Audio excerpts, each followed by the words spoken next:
In this video we'll talk about the touchscreen setup. So I'm going to navigate under Maintenance, General Maintenance, and then Touchscreen Menus. And as soon as I click that, it comes up with a blank screen here basically and asking for the current menu. So if I hit the change button, I do not have a menu set up yet or any menus. So I can hit cancel and click the new. At this point I name my menu, which I'm naming as Home, and hitting save. So at this point I can simply click the add button and add individual buttons as I wish. But what we find is easier is just go to the generate tab and go ahead and generate a number of buttons. So I'm going to generate 20 buttons.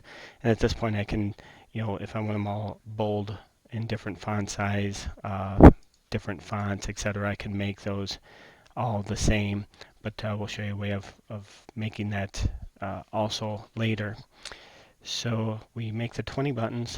I'll come back to my buttons options tab. They're all set to home menu. So you can have multiple menus created, and then this button obviously would jump back to home as you dive into those menus. But with these defaults, I'm going to go ahead and change one of them. So I'm going to choose Cell Non-Inventory Category for this particular button. And then it's going to ask for what category I'm going to choose. I'm going to say Shipping. If you have a subcategory associated with this non-inventory category, you can select that as well. Put in my quantity. And then if you have a default price each, you can set that. Otherwise, you can have it prompt for price every time you click that button. I can also change my height and width of the button accordingly. So I want to make this a little bit bigger. And then again, we have the same options off to the right here. Our fonts, font size, bold, etc., italics. But in this case, I'm going to actually put an image there. So all those things up above won't apply.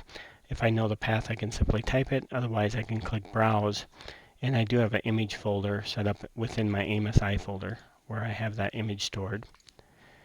So I choose that.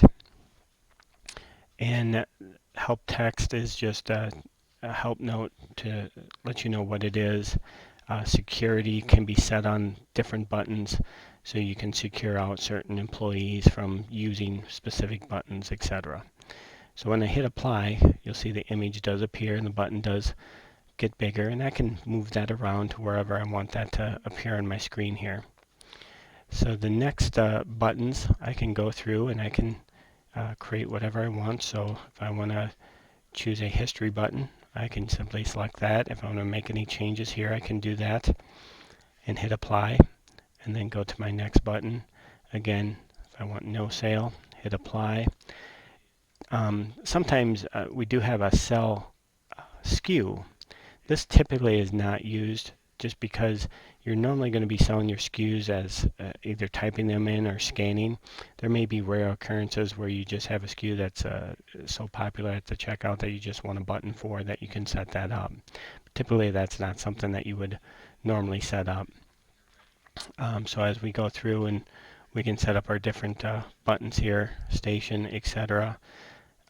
Get the idea of how to do all that. If by chance I want to add another button, so I used up all 20 of my buttons and I want to add one, the easiest is just to click on a button and then click the add button down here, and it just basically copies the one button that you're on. And then at that point, you can go ahead and create a new button for it. So if I want to recall sale, I choose that. Lastly, now that we have our buttons arranged the way we want, a nice handy feature is the Paint Buttons tab. So I can come in here and I can set certain options for my button. So if I choose bold and maybe I want to change the font or the font size, etc., or the certain color, so maybe I want the color to be a red font with a yellow background.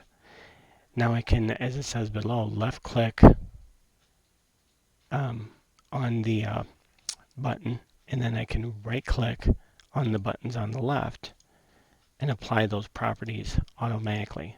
So I can do my whole row here, and then maybe the next row I want to go back to a black font and different color. So again, I can click on that and make those buttons a different color real quickly. And then going down, continuing that. Maybe I want this font this color. And it's easy to make those colors adjustment. So at this point, I'm going to save my menu. So now all that is what I set up for my menu. And I'll hit exit. And then I'll open up the touchscreen. So under modules, daily posting, touchscreen point of sale. You may get a message the first time that says workstation does not have a valid home menu. To set that up is under maintenance, general maintenance, and workstations. And POS tab, there's this home menu. So once we set that, we can go ahead and save, and then we won't get that message anymore. Another option is to have a touchscreen invoice quick start. What this will do, as the tooltip says, if enabled, we'll be able to start the touchscreen invoice program by clicking the AIMsi background. Some people like to have that, others find it annoying. That's totally optional. You could also create a toolbar on your menu for the touchscreen button as well. So those are two different options to open that up. So I'm just going to go under the modules, daily posting, and touchscreen point of sale. It does pull up my screen.